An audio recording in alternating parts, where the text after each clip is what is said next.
BSc second year students, आज हम लोग पाइला के रेस्पिरेटरी सिस्टम के बारे में स्टडी करेंगे। इससे पिछला जो प्रीवियस वीडियो था उसमें हमने पाइला के डाइजेस्टिव सिस्टम के बारे में स्टडी की थी। ठीक है, अब आज हम इसके श्वसन तंत्र को रीड करेंगे। ठीक है, पाइला जो होता है वो एक उभयचारी एम्फीबियस प्राणी होता है, उभयचारी। ठीक है, जो जल में और स्थल में दोनों में रहता है और इन दोनों ही जगह पर वो अलग अलग प्रकार से श्वसन करता है। ठीक है, तो पाइला जब जलीय श्वसन करता है तो उसके लिए उसमें श्वसनांग जो होते हैं वो गिल, जिनको टिनिडियम कहा जाता है या हिंदी में जल कंकत कहा जाता है, उनके द्वारा करता है। और जब वो वायवीय श्वसन, एरियल श्वसन करता है, वो पल्मोनरी सैक, फुफ्फुसीय कोश के द्वारा करता है। ठीक है, तो इसको आप लोग इसमें समझिए। इसके जो मेन जो श्वसनांग हैं वो तीन हैं। सबसे पहले गिल या टिनिडियम, जल कंकत या गिल।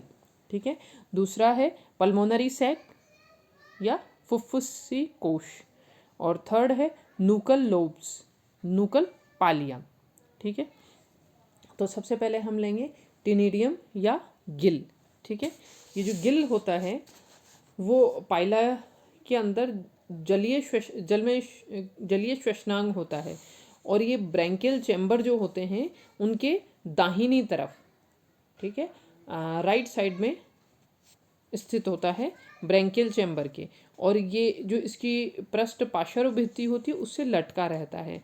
और ये जो गिल होते हैं उनका जो अक्ष, जो एक्सिस जिसके द्वारा ये गिल इस ब्रैंकियल चैम्बर से लटके रहते हैं, उसको टिनिडियल एक्सिस कहा जाता है। इसको आप लोग डायग्राम में देखिए, ये डायग्राम में देखो, ये ऊपर सबसे पहले टिनिडियल एक्सिस दिखाई दे रहा है, और ये टिनिडियल, इसके ऊपर ये मोनोपैक्टिनेट होता है। ठीक है, कंघे के जैसा इसकी आकृति होती है। टिनिडियम जो इसका गिल होता है उसके ये पैरेलल अरेंज होते हैं, समानांतर, और it is present in the branchial chamber, और इट इज़ मोनोपैक्टिनेट गिल होते हैं ये। और on its axis lamella are present on one side only. Monopectinate है इसलिए इसमें ये जो लेमिला आपको दिखाई दे रही हैं पास पास में हैं, वो एक तरफ ही होती हैं, और it looks like a comb, कंघे के समान इसकी संरचना दिखाई देती है। और इसमें आप लोग देख रहे हैं बीच में बड़ी हैं ये, ठीक है, और साइड में ये छोटी होती जाती हैं। ठीक है, तो मतलब एक समान साइज नहीं होती है इन लेमिला की, अलग अलग होती हैं। ठीक है, अब इसमें देखिए, इसको ये गिल पटलिकाओं का डायग्राम नीचे दिया गया है। ये टिनिडियल एक्सिस दिखाई दे रही है, टिनिडियल एक्सिस इसमें शो हो रही है। ठीक है, और इसमें ये देखिए एफरेंट ब्लड वेसल्स और ये इफरेंट ब्लड वेसल्स, ये जो लेंथ है ये इसकी कम होती है। ठीक है, जो कि है एफरेंट साइड, ये है इसकी एफरेंट साइड, और ये जो नीचे वाली है ये इसकी है इफरेंट साइड। तो एफरेंट साइड जो होती है उसकी तुलना में जो इफरेंट साइड है वो इसकी बड़ी होती है।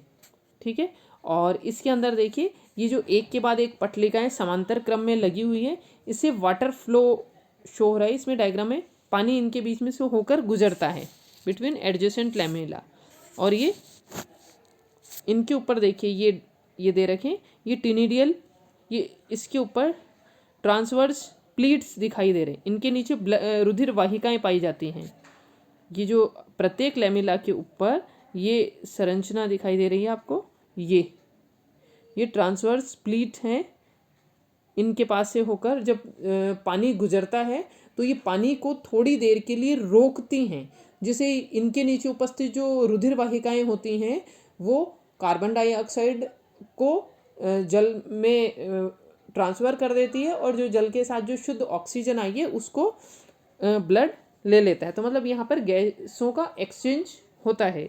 ठीक है, तो इसमें, ठीक है, तो ये जो टिनिडियल एक्सिस है ठीक है, ये जो सारी लेमिलाज होती हैं ये त्रिभुजाकार, आप देख रहे हैं ट्रायंगल शेप में है, त्रिभुजाकार होती हैं। ठीक है, और इन लेमिला का ये जो चौड़ा बेस है, ये यहाँ पे ये जो देख रहे हैं बेस चौड़ा होता है, जिसकी सहायता से ये प्रवार मेंटल भित्ति जो होती है उससे ये जुड़ी रहती है। यहाँ से एक तरफ से ये सकड़ा होता है, नैरो सिकुड़ा हुआ होता है, और इधर का पार्ट चौड़ा होता है जहाँ से ये मेंटल भित्ति से जुड़ी हुई होती है। ठीक है। और ये जो प्रत्येक पटलिका होती है, प्रत्येक लैमेला, उसका बायां भाग जो होता है, उसका दाहिना भाग, ये जो मैंने आपको बताया, ये एफरेंट साइड, दाहिना भाग जो होता है बाएं भाग की तुलना में, मतलब इफरेंट साइड की तुलना में छोटा होता है, जिनको एफरेंट साइड और इफरेंट साइड कहते हैं। ठीक है। और मध्य के अंदर ये साइज में बड़ी होती हैं और किनारों की तरफ छोटी होती हैं। ये नेक्स्ट डायग्राम में, और इसको अच्छे से ये देख लीजिए। गिल एक्सिस है लैमेला, मध्य में बड़ी है साइज में, और साइडों में दोनों तरफ ये छोटी होती जाती हैं। ठीक है। और प्रत्येक पटलिका जो है, अग्र और पश्च सतह जो होती है उन पर इनके ट्रांसवर्स प्लेट पाई जाती हैं, और प्रत्येक ये जो प्लीट हैं ट्रांसवर्स प्लीट, इसमें रुधिर वाहिकाएँ और शाखाएं इनकी पाई जाती हैं। और पाइला में जो गिल होते हैं वो दाहिनी तरफ स्थित होते हैं। ठीक है। वैसे ये बाईं तरफ का अंग होता है, लेकिन ऐंठन के कारण ये दाहिनी तरफ आ जाता है। पाइला के शरीर का स्ट्रक्चर इस तरह से होता है कि उसमें ऐंठन होती है, जिसके कारण ये दाहिनी तरफ आ जाता है। ठीक है। अब इसकी देखेंगे, इसकी जो औती की संरचना होती है उसको देखिए आप लोग।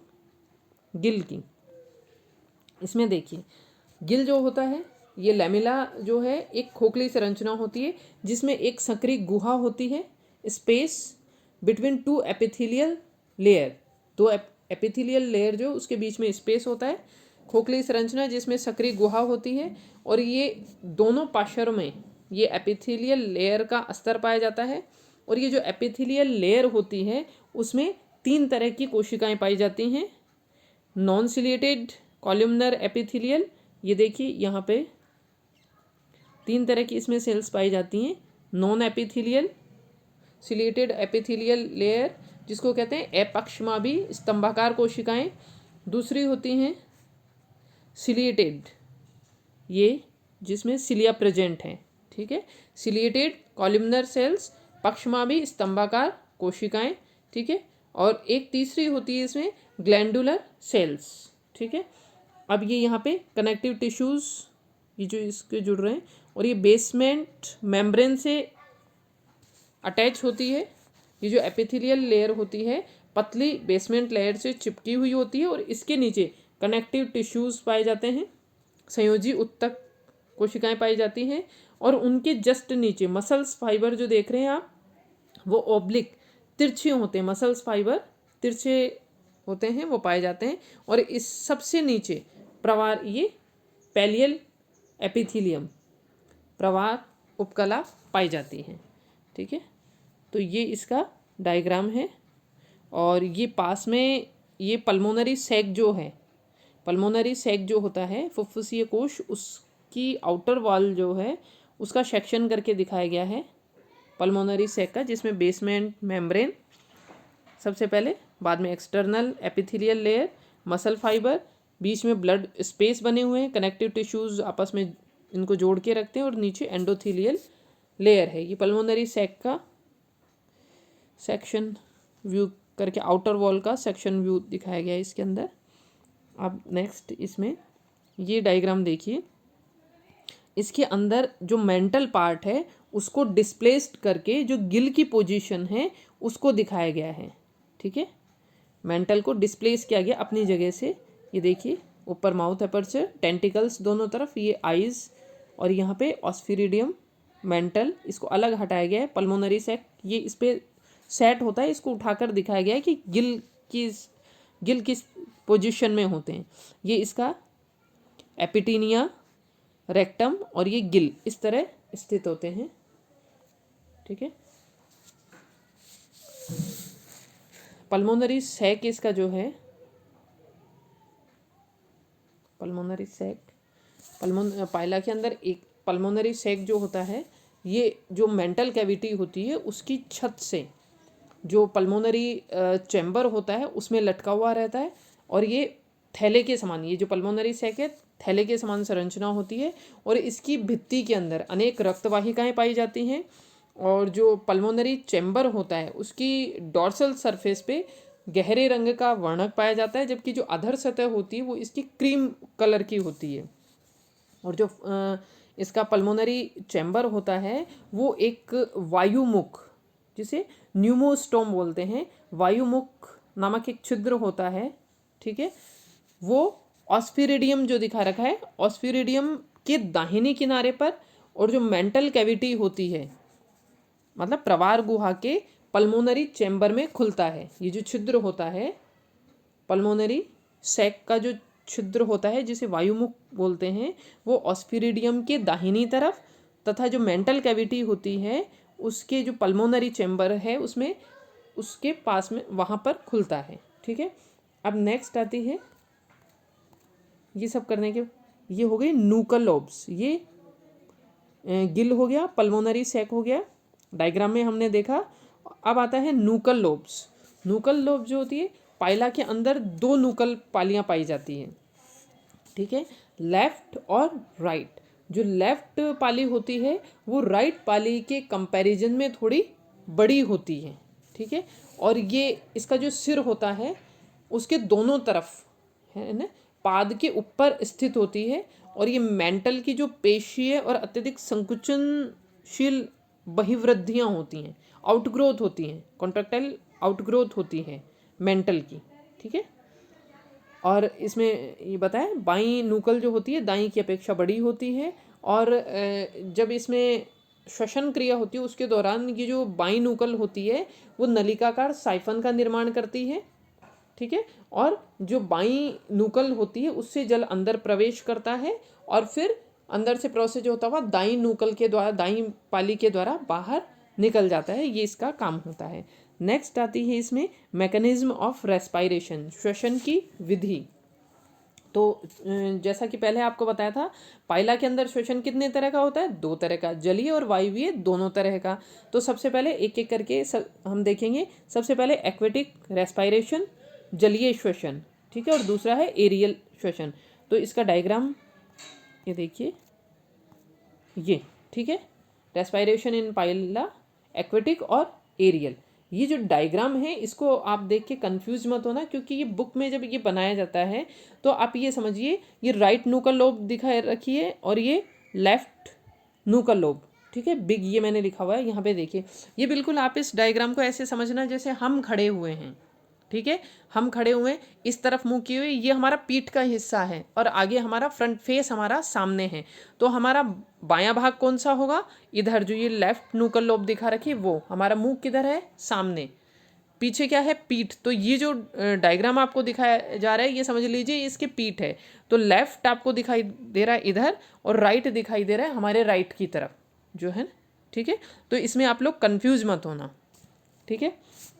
सबसे पहले लेंगे एक्वेटिक रेस्पायरेशन, ठीक है। पाइला के अंदर जलीय श्वसन कब होता है, जब वो पानी के अंदर मतलब जलाशय में होगा, जलाशय के बीच में तैर रहा होगा, ठीक है, या फिर जलीय वनस्पतियों पे चिपका हुआ है। कुल मिलाकर जब पाइला जल में डूबा हुआ होता है तब उसमें एक्वेटिक रेस्पायरेशन होता है।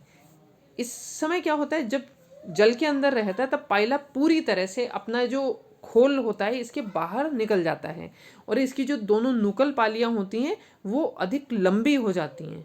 खास करके इसकी जो बाईं मतलब लेफ्ट नूकल लोब जो है वो बिल्कुल फैलकर गटर के समान संरचना बना लेती है और इसी बाईं नूकल पाली से ही पानी अंदर एंट्री होती है, ठीक है, प्रवेश करता है। और भीतर जब प्रवेश करता है तो जल की रासायनिक जांच होती है। वो कौन करता है, ऑस्फिरिडियम। ये देख रहे हैं आप लोग ऑस्फिरिडियम।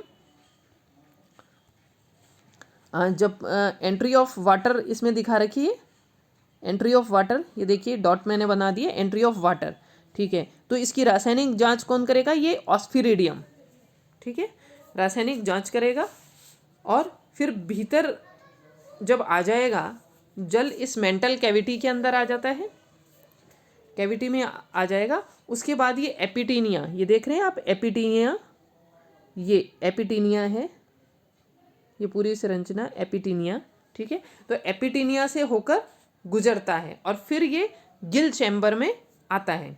एपिटीनिया का काम क्या है कि ये जो गिल चैम्बर होता है उसको ये बचे हुए पूरी जो मेंटल कैविटी है उससे अलग रखता है। एपिटीनिया का क्या काम है, ये गिल चैम्बर को मेंटल कैविटी से अलग रखता है। अब जल क्या होगा, ये गिल पर से होता हुआ गिल बाइनूकल लोब से अंदर आया, ऑस्फिरिडियम से होता हुआ पास होता हुआ, फिर ये एपिटीनिया से होता हुआ गिल के ऊपर से निकल के सारा फिर जो दाई नूकल लोब है उससे बाहर निकल जाता है।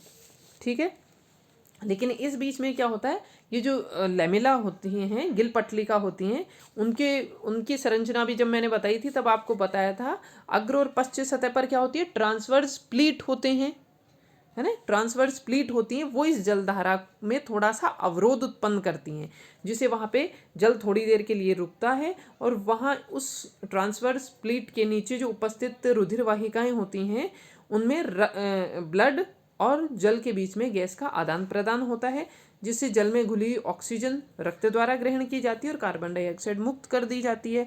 और जो ब्लड में उपस्थित हीमोसाइनिन श्वसन वर्णक है वो इस ऑक्सीजन को लेकर पूरी बॉडी में सप्लाई करता है। और पाइला में श्वसन क्रिया के लिए ये जल की धारा है वो निरंतर बनी हुई रहनी चाहिए और इसको बनाए रखने के लिए जो मेंटल कैविटी होती है उसका जो फर्श है वो बार बार ऊपर उठता है और नीचे गिरता रहता है, ऊपर नीचे होता रहता है जिससे जल का प्रवाह लगातार बना रहता है। और जो गिल पटलिकाएँ होती हैं इनमें उपस्थित जो सिलिया दिखाए थे मैंने, सिलिएटेड सेल्स होती हैं, नॉन सिलिएटेड सेल्स, तो इसके ऊपर जो सिलिया उपस्थित होते हैं उनमें भी लगातार स्पंदन क्रिया होती है, उसकी वो भी इस जल के प्रवाह को बनाए रहने में सहायक होती हैं। ठीक है, तो ये हो गया आपका एक्वेटिक रेस्पायरेशन। नेक्स्ट आता है एरियल रेस्पायरेशन। ठीक है, पाइला में वायवीय श्वसन जो होता है उसको फुफ्फुसी या पल्मोनरी श्वसन भी कहते हैं। और वायवीय श्वसन कब होता है, जब वो या तो जल सतह के पर आ जाता है, जल की सतह पर आता है, या फिर वो जमीन पर जाता है। ठीक है, तो जल सतह पर क्यों आएगा, जब जल के अंदर ऑक्सीजन की कमी हो जाएगी या फिर जल प्रदूषित हो गया है ना, या फिर ऐसी जब सिचुएशन होगी तो फिर वो जल के अंदर श्वसन नहीं करके जल की सतह पर आ जाएगा, बाइनूकल को साइफन की तरह ऊपर बढ़ाएगा और फिर बाहर की एयर को लेगा। ठीक है, या फिर सूखे की अगर स्थिति आ गई तो पहला एक जलाशय को छोड़ के दूसरे जलाशय तक जाएगा, तो इस बीच रास्ते में वो वायवीय श्वसन करेगा। ठीक है, तो इसके दौरान क्या होता है, वायवीय श्वसन के दौरान इसकी जो बाइनूकल पाली होती है वो नलिका के समान लंबी हो जाती है और जल सतह से बाहर आएगी और फिर वायु जो होगी इसमें से होती हुई सीधे पल्मोनरी चैम्बर में जाएगी। ये जो पल्मोनरी चैम्बर है इसमें देखिए आप लोग, पल्मोनरी चैम्बर ये यहाँ पे, ठीक है, पल्मोनरी चैम्बर में होती हुई जो पल्मोनरी सैक दिखा रखा है, ये opening of pulmonary sac into pulmonary chamber of mantle cavity, ये लिखा हुआ है, ये यहाँ पे दिख रहा है, ओपनिंग दिख रही है, ये पल्मोनरी सैक की ओपनिंग है पल्मोनरी चैम्बर में जो कि मेंटल कैविटी में है ना। ठीक है, और ये ब्लड वेसल्स इसमें फैली हुई है, राइट नूकल लोब दिखाई दे रही है, ये देखिए, और ये साइफन बनी हुई है, इससे एयर करंट में ये रहती है साइफन के द्वारा। ठीक है, तो वायवीय श्वसन के दौरान ये जो एपिटीनिया होती है ये खिंचकर ये जो गिल चैम्बर है उसको बंद कर देती है, और जो पल्मोनरी सैक होता है उसमें क्रमिक कॉन्ट्रैक्टर संकुचन होता है और प्रसारण होता है, जिसके कारण इसमें बाह्य श्वसन और अंतः श्वसन की क्रियाएं होती हैं। पल्मोनरी सैक में संकुचन और फैलाव के कारण बाह्य श्वसन अंतः श्वसन होता है। अंतः श्वसन में जो वायु है वो पल्मोनरी सैक में आती है और इसकी जो भित्तियों में उपस्थित रक्तवाहिकाएं होती हैं और वायु के बीच में गैस का आदान प्रदान होगा, और बाह्य श्वसन के अंदर जो कार्बन डाइऑक्साइड युक्त वायु है उसको बाहर निकाल दिया जाता है। तो इस तरह ये क्रिया लगातार चलती रहती है और ज़मीन पर चलते हुए पाइला जो है इन पल्मोनरी सैक के द्वारा ही श्वसन करता है। ठीक है, तो इस तरह ये इसका रेस्पिरेटरी सिस्टम कंप्लीट होता है। ठीक है, नेक्स्ट अगले वीडियो।